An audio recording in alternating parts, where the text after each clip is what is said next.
Clear ಆಯ್ತಲ್ಲ. So ಅದಕ್ಕೆ 3 ಗಂಟೆ ಟೈಮು. 3 ಗಂಟೆ ನಂತರ ಮತ್ತೆ ನಾವು ಏನು ಮಾಡ್ತೇವೆ ಅಂತಂದ್ರೆ ನೀವು ತುಂಬ ಚಿಂತೆ ಮಾಡೋವಾಗಿಲ್ಲ, ನಾವು ಮಾಡಲೇಬೇಕಾಗ್ತದೆ. ಇದನ್ನೆಲ್ಲ ಕಂಡು ಸುಮ್ಮನೆ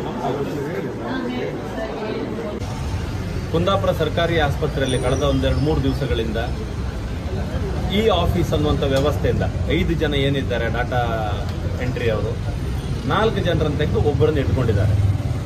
ನೂರಾರು ಜನ ಭೇಟಿ ಕೊಡ್ತಾರೆ, ಒಳ್ಳೆ ಸರ್ವಿಸ್ ಇದೆ, ಕುಂದಾಪುರ ಆಸ್ಪತ್ರೆ ಒಂದು ಹೆಸರಿದೆ. ಆದರೆ ಈ ಸಿಕ್ಕಾಪಟ್ಟೆ ತೊಂದರೆಯಿಂದ ನಮ್ಮಿಬ್ಬರೂ ಶಾಸಕರಿಗೆ ತುಂಬ ಫೋನ್ಗಳು ಬಂದದ್ರಿಂದ ನಿನ್ನೆ ಅವರಿಗೆ ವಾರ್ನಿಂಗ್ ಕೊಟ್ಟಿದ್ದೆವು. ಡಾಟಾ ಆಪರೇಟರ್ ಎಂಟ್ರಿ ಮಾಡುವವರನ್ನ ಬಿಡಬಾರ್ದು. ಇಲ್ಲಿ ಆಸ್ಪತ್ರೆಯಲ್ಲಿ ಎಲ್ಲ ಡಾಕ್ಟರ್ಗಳು ಎಲ್ಲರೂ ಇದ್ರೂ ಸಹಿತ ಒಳಗಡೆ ಪೇಷಂಟ್ ಒಳಗೆ ಎಂಟ್ರಿ ಮಾಡ್ಕೊಳ್ಳಿಕ್ಕೆ ವ್ಯವಸ್ಥೆ ಇಲ್ಲದೆ ನಿನ್ನೆ ಕ್ಯೂ ತುಂಬ ಓದ್ದಕ್ಕೆ ಲೈನ್ ಬಿದ್ದದ್ದು, ತುಂಬ ನೋವಿನಲ್ಲಿದ್ದವರು ಅರ್ಜೆಂಟಲ್ಲಿ ಫೋನ್ ಮಾಡಿದ್ದು, ಯಾರ್ಯಾರು ಇಲ್ಲಿ ನೋಡಿದವರೆಲ್ಲ ನೋಡಿ ಆಸ್ಪತ್ರೆ ಸಿಕ್ಕಾಪಟ್ಟೆ ರಶ್ ಆಗಿದೆ, ಯಾರು ಕೇಳೋರಿಲ್ಲ ಅಂತ ಕೇಳಿದ್ದು ಎಲ್ಲವೂ ನಡೆದಿದೆ.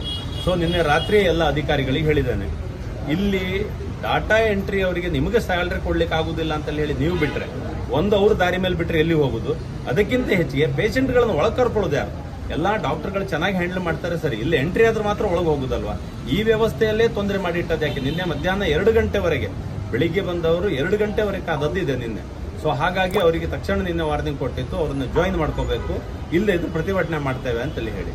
ಸೊ ಇವತ್ತು ನಮಗೂ ಮತ್ತು ಕೊಡುಗೆಯವರಿಗೂ ಫೋನ್ ಮಾಡಿದ್ದಾರೆ, ಇಲ್ಲ ತಗೋತೇವೆ ಅಂತೇಳಿ ಹೇಳಿದ್ರೆ ಅವ್ರಿಗೆ ಏನೊಂದು ಆರ್ಡರ್ ಕಾಪಿ ಏನೋ ಕೊಡದೇ ಇದ್ರೆ ಮತ್ತೆ ಪುನಃ 2-3 ದಿವಸದ ಆಟ ಅಂತ ಆಗಿಬಿಡ್ತದೆ.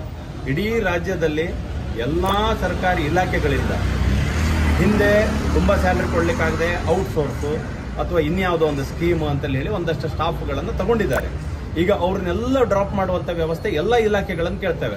ನೀವು ಮುನ್ಸಿಪಾಲಿಟಿಗೆ ಹೋಗಿ ಅಲ್ಲಿ ಡ್ರಾಪ್ ಮಾಡಿದ್ದಾರೆ, ತಾಲೂಕು ಆಫೀಸಿಗೆ ಹೋಗಿ ಅಲ್ಲಿ ಡ್ರಾಪ್ ಮಾಡ್ತಾ ಇದ್ದಾರೆ, ಇನ್ನು ಯಾವುದೇ ಸರ್ಕಾರಿ ಇಲಾಖೆಗಳಿಗೆ ಹೋಗಿ ಸ್ಟಾಫ್ಗಳನ್ನ ಶಾರ್ಟ್ ಮಾಡ್ತಿದ್ದಾರೆ, ಕಟ್ ಮಾಡ್ತಾ ಇದ್ದಾರೆ, ಕಮ್ಮಿ ಮಾಡ್ತಾ ಇದ್ದಾರೆ. ಕೆಲಸಗಳು ರಾಶಿ ಬೀಳ್ತಾ ಇದೆ, ಜನರು ಒತ್ತಡ ಆಗ್ತಾ ಇದ್ದಾರೆ. ಇವರಿಗೆ ಸ್ಯಾಲರಿ ಕೊಡುವಂತ ಹಣದ ಸಮಸ್ಯೆ ಅನ್ನುವ ವಿಷಯ ಅಥವಾ ಇನ್ಯಾವುದಕ್ಕೂ ಹಣ ಬೇಕನ್ನುವಂಥ ವ್ಯವಸ್ಥೆಗೋಸ್ಕರ ಸರ್ಕಾರಿ ಎಲ್ಲಾ ಸಿಸ್ಟಮ್ಗಳನ್ನ ಬ್ಲಾಕ್ ಮಾಡ್ತಾ ಇದ್ದಾರೆ. ಇದು ಅವ್ರಿಗೆ ಹೇಗೆ ಅರ್ಥ ಮಾಡಿಸಬೇಕು ನಮಗೆ ಗೊತ್ತಿಲ್ಲ. ನಾವಂತೂ ನಿನ್ನೆ ಹೇಳಿದ್ದೇವೆ, ನಾವು ಇಲ್ಲಿ ಜಿಲ್ಲೆಯ ಎಲ್ಲಾ ಶಾಸಕರು ಸಹಿತ ಇದನ್ನು ವಿರೋಧ ಮಾಡ್ತೇವೆ, ಮತ್ತೆ ಎಲ್ಲ ಆಸ್ಪತ್ರೆಗಳ ಎದುರುಗಡೆಯಲ್ಲಿ ಪ್ರತಿಭಟನೆ ಮಾಡ್ತೇವೆ ಅಂತೇಳಿ ಹೇಳಿದ್ದೇವೆ.